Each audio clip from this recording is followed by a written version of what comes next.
I'm Nick Gardner, and this is my How to Change a Flat Tire speech. Changing a flat tire is a very simple task that most people do not know how to do. I didn't learn how to change a flat tire until I was 17 years old after a couple of flat tires. After learning how to do this simple task without looking it up, I can drive carefree and not have to worry about what to do if I get a flat. Now I can explain to others what to do when they get a flat.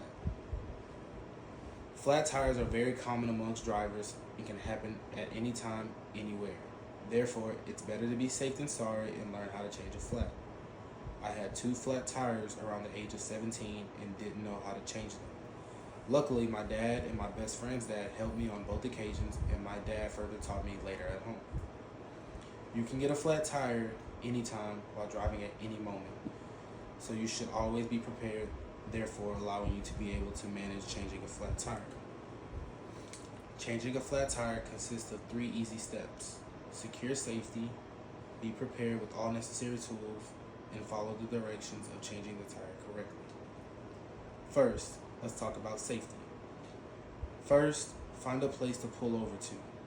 Safety is the most important step you want to make, and you want to make sure you are as far from the road as possible. When considering safety, you want to be as far from cars as possible.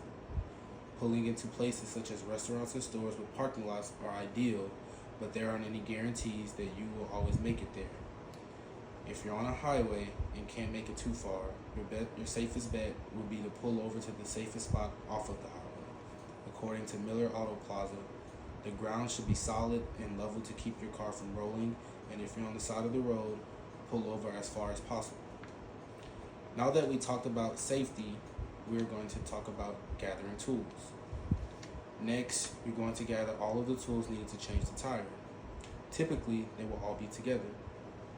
The spare tire is usually located in the trunk or beneath the vehicle.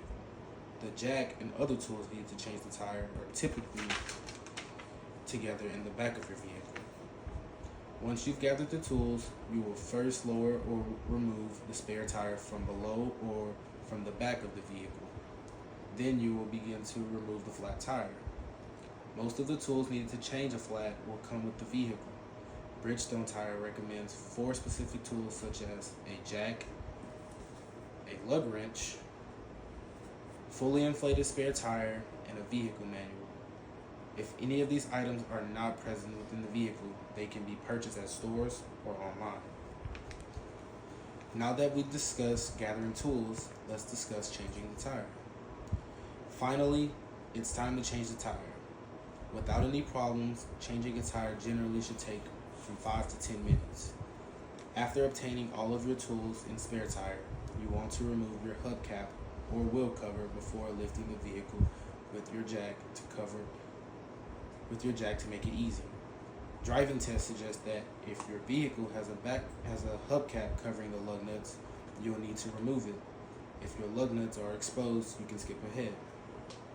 After removing the hubcap, you then want to loosen all of the lug nuts counterclockwise until you break their resistance. Then, you want to take your jack and place it under your car near the tire that's flat and begin to lift the vehicle. Once the vehicle is lifted enough, remove all of the lug nuts and then the tire, replace it with the spare. Then you will place and tighten the lug nuts by hand and afterward begin to lower the vehicle but not fully to the ground. After that is complete, further tighten the lug nuts with the wrench clockwise and then lower your vehicle completely. Finally, you will put the hubcap back on, stow all of your equipment away, and check the tire pressure of your spare to make sure it is safe to drive. In conclusion, changing a tire is usually a straightforward task that only requires a few simple steps. By being prepared, you can confidently manage a flat tire situation. Always prioritize safety, make sure to have all of the correct tools, and follow the straightforward directions. With these skills, you should be able to change a tire without any challenges. Thank you, I'm Nick Gardner, and that was my speech.